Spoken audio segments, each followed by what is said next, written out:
Welcome back to CBS This Morning. This broadcast is committed to finding out why prices for many common items have surged in recent years. And today we look at the rising cost of cars. Americans are paying about 38% more for a new car or truck over the summer than they were just 10 years ago. And the average transaction price for some popular vehicles is up nearly 50, 60, even 70%. So how are drivers affording it? Well, as we found out, many are not.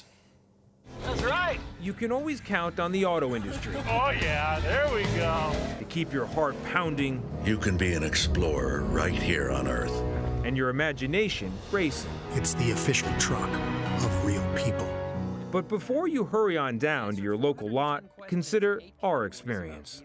Here in Vineland, New Jersey, the typical family takes home about $39,000 a year after taxes.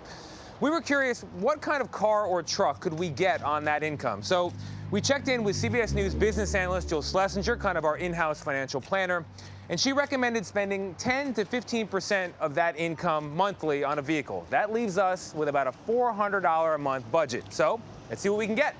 Tony, welcome. Hi. Ivan Nelson, how you doing? Tony Dokoupil. At family-owned Lilliston Ford, the manager wooed us. You're not really gonna believe this car. Yeah? Really, it's just super cool. With a Ford Explorer, packed with technology. These are sonar sensors? Yeah, little sensors. You see the tire pressures are all set at 41. No more putting the gauge on the tire and measuring it Right. manually. This touchscreen is now standard? It's standard on all models, absolutely.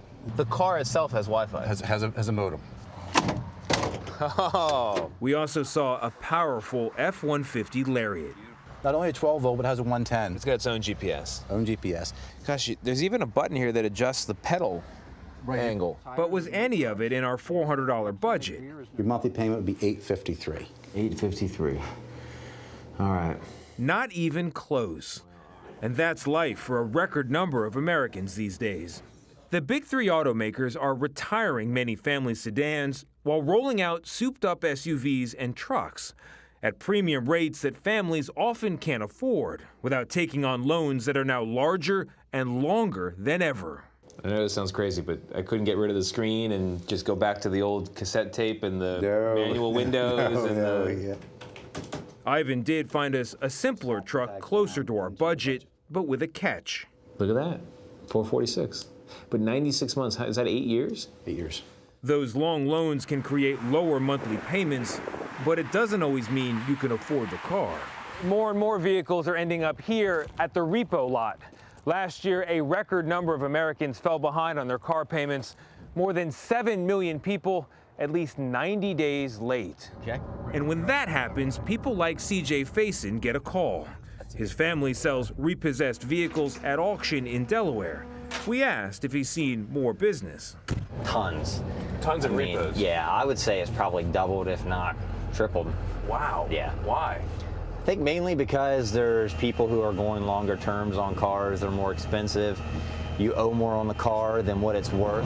Do you think the car manufacturers have a role in this? I think they do. They have priced cars out of a lot of people's budgets. There's finance companies through these manufacturers now to let people afford these cars by stretching the loans out to 6, 7, 8 years on a car. It blows my mind. We reached out to the three biggest American automakers. The fundamental mystery to me is, why does a median income, a middle class income, not get you the average car anymore?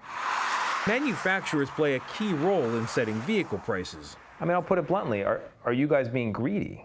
But none would go on camera to discuss pricing, and we still needed a car. So, welcome to Chevrolet Center. We headed south in search of a better deal.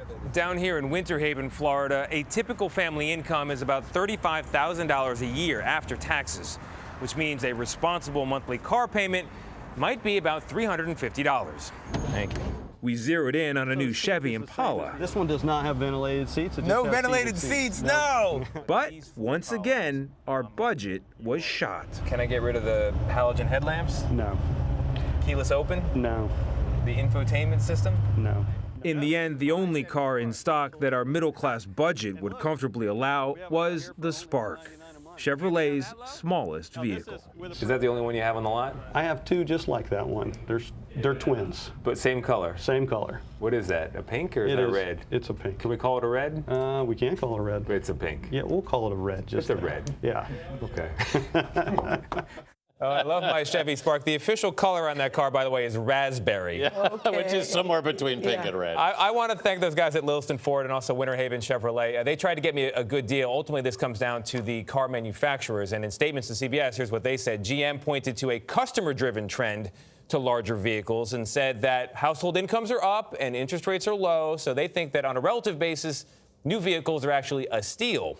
Chevrolet told us its prices are based on what the customer wants and feels they are worth, and Ford declined to comment overall. Now, so they're saying the customers want these bigger, better vehicles, but I don't think the customer wants $600 billion in new auto debt over the past 10 years. And a loan that spreads out over 6, 7, 8 years. No, they can't afford it. A lot of interest that you pay Oh, on that yeah. I remember when it used to be 3 to 4 years, and we thought that was a long time. 8 years, sign of the times. Yeah. So they're prioritizing innovation and not affordability, and so a little part of the American dream is just floating away now. Yeah, but you'll look good in that raspberry car.